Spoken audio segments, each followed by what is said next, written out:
दोस्तों, आज हम धनतेरस के बारे में आपको बताएंगे। आपको पता है क्या धनतेरस का त्योहार क्यों मनाया जाता है? इसके पीछे क्या कारण है और ये कब से मनाया गया है? कब से मनाना शुरू हुआ है? तो देखो, इस वीडियो में आपको आज धनतेरस के बारे में बताने वाली हूँ। तो धनतेरस का त्योहार हिंदुओं का एक प्रमुख त्योहार है, ये तो आपको पता ही है। और ये 5 दिवसीय दीपावली में पहला त्योहार है। ये कार्तिक मास की कृष्ण पक्ष की त्रयोदशी तिथि को मनाया जाता है। और ये कब से मनाने लगा, इसके बारे में बताने वाली हूँ। देखो, इस दिन समुद्र मंथन के समय हाथों में अमृत कलश लिए हुए भगवान विष्णु ही धन्वंतरी रूप में प्रकट हुए थे। इस दिन समुद्र मंथन हुआ था। उस समय ये विष्णु भगवान जो हाथों में अमृत कलश लिए हुए प्रकट हुए थे। और उपनिवेशों और वेदों में कहा है कि उनके हाथों में जो अमृत से भरा हुआ कलश था, वे साक्षात विष्णु भगवान के अंशांश अवतार थे। यानी जो हाथों में कलश लिए हुए आए थे, वो भगवान विष्णु के ही अवतार थे।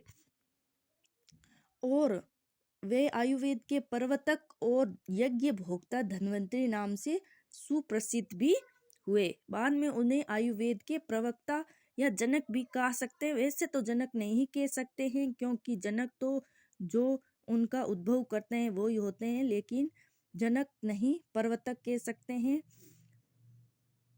ब्रह्मावैवर्त पुराण में श्री कृष्ण ने भी कहा था कि भगवान धन्वंतरी स्वयं महान पुरुष है, साक्षात नारायण के अंश स्वरूप है।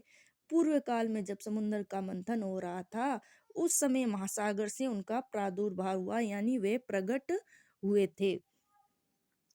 अतः समय अतः भगवान विष्णु का धन्वंतरी रूप में प्रकट होने वे ही धनतेरस का त्योहार मनाया जाता है। यानी उस दिन के बाद ही धनतेरस का त्योहार मनाया जाने लगा। 2016 में भारतीय सरकार ने धनतेरस को राष्ट्रीय आयुर्वेद दिवस के रूप में भी मान्यता दे दी है। उन्हें निर्णय ले लिया है कि वह आज का दिन, धनतेरस का दिन, आयुर्वेद दिवस के रूप में मनाया जाएगा।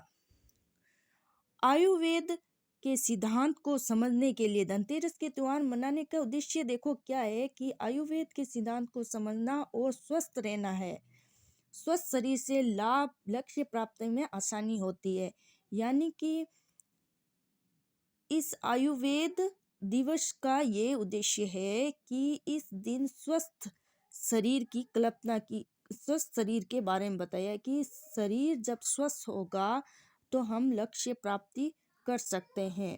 पहला, सुख निरोगी काया। ये तो आपने सुना ही है कि धन की वृद्धि करनी है तो स्वस्थ रहना अति आवश्यक है। यदि हमारा शरीर स्वस्थ है तो हम धन की प्राप्ति कर सकते हैं। लेकिन आजकल के लोग तो सोना चांदी खरीद कर आर्थिक स्थिति को बढ़ावा दे रहे हैं।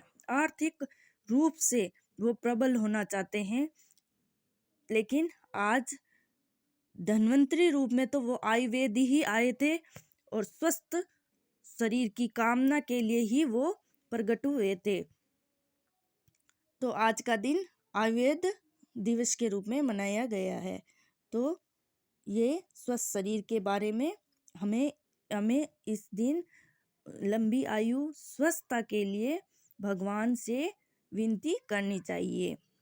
मेरी इस वीडियो को देखने के लिए आप सभी का धन्यवाद। Thank you.